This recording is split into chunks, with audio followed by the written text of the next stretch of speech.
Teori pengembangan nilai agama dan moral pada anak. Tahap-tahap perkembangan nilai moral anak usia dini menurut Piaget. Tahap yang pertama yaitu tahap moralitas heterogen dan tahap moralitas otonomi. 1.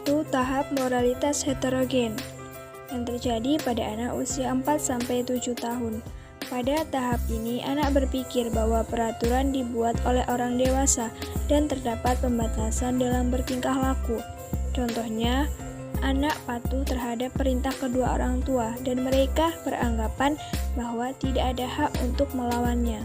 2. Tahap moralitas otonomi yang terjadi pada anak usia 7-10 tahun.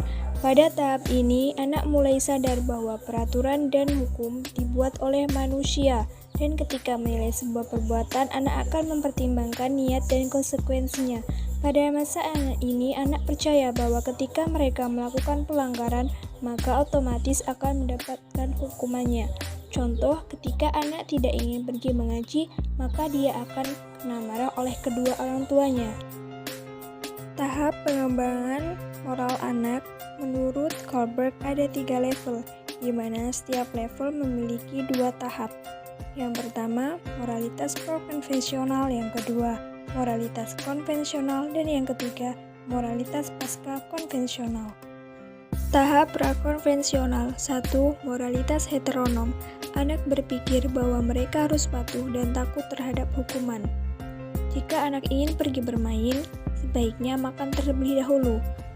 Kalau anak tidak makan, maka ia akan mendapatkan hukuman dari kedua orang tuanya atau tidak diperbolehkan untuk pergi bermain bersama teman-temannya. Kedua, moralitas individualisme.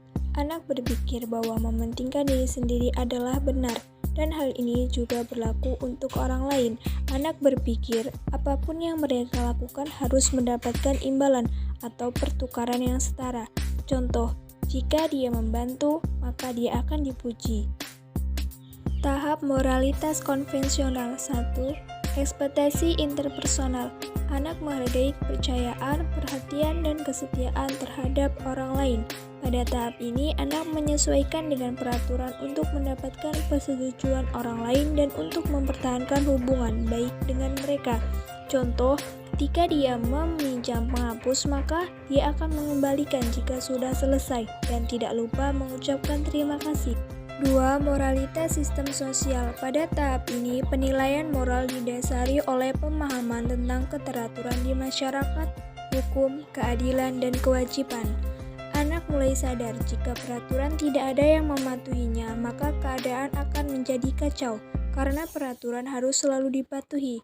Contoh, dilarang memancing keributan untuk kelas yang lebih baik.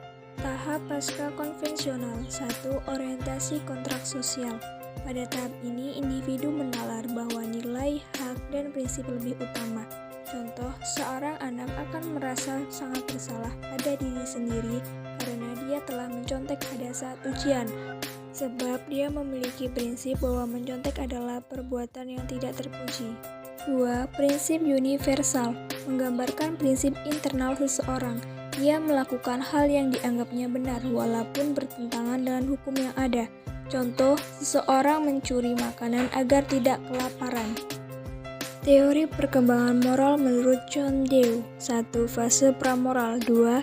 Tahap konvensional. Dan 3. Autonomous. Berikut penjelasannya. 1. Fase pramoral. Pada tahap ini, anak belum menyadari keterikatannya dengan aturan. Contoh, pada anak usia 2 tahun, dia makan menggunakan tangan kiri. 2. Tahap konvensional ditandai dengan berkembangnya kesadaran dan ketaatan pada kekuasaan. Contoh, pada anak usia 7 tahun, dia sudah paham bagaimana adab makan yang benar dan mulai melaksanakan ibadah wajib. 3. Tahap autonomus. Pada tahap ini, anak sudah melaksanakan aturan yang telah disepakati di dalam suatu kelompok. Contoh, pada anak usia 14 tahun, jika pulang bermain tidak boleh terlalu larut malam. Perbedaan antara teori Kohlberg dengan John Dewey. Pada tahap ketiga dalam teori Kohlberg, anak telah mengerti dan diajarkan tanggung jawab atas perilaku yang dilakukan.